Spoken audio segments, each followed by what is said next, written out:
நிறைய பேருக்கு தக்காளி சாதம் ஒரு ஃபேவரட்டான ரெசிபியா தான் இருக்கும். எனக்கெல்லாம் தினமும் கொடுத்தா கூட சாப்பிடுவேன். இன்னைக்கு எங்க அம்மா ஸ்டைல ஒரு சிம்பிளான தக்காளி சாதம் எப்படி செய்யுதுன்னு பார்க்கலாம். ஒரு 10 பல்லு சின்ன வெங்காயம் எடுத்துக்கோங்க.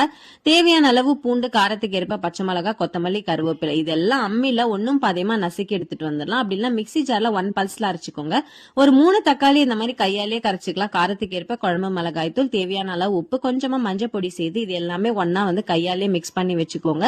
எங்க அம்மாலாம் இந்த மாதிரி தான் கையாலேயே நல்லா கரைச்சி வச்சு தக்காளி சாதம் செய்வாங்க. அவ்வளவுதாங்க வேலை முடிஞ்சது. இப்போ ஒரு கடாயில எண்ணெய், கடுகு சேர்த்துட்டு நம்ம கரைச்சி வச்சிருக்க தக்காளி சாரம் நம்ம இது கூட சேர்த்து நல்லா கலந்து விட்டுருங்க. இந்த எண்ணெயும் இந்த தக்காளியும் நல்லா ஒண்ணு சேர்ந்து வந்ததுக்கு அப்புறமா கேஸை லோ ஃபிளேம் பண்ணிட்டு ஒரு 2 நிமிஷம் போல அப்படியே விட்டுடுங்க. இந்த மாதிரி எண்ணெய் நல்லா பிரிஞ்சு வந்ததுக்கு அப்புறமா கேஸ் ஆஃப் பண்ணிட்டு வடிச்சு ஆற வச்சு வச்சிருக்க சாதத்தை இது கூட சேர்த்து நல்லா கலந்து விட்டு இறக்குனீங்கன்னா ஒரு தாறுமாறான தக்காளி சாதம் ரெடி ஆயிடுச்சு. ட்ரை பண்ணி பாருங்க.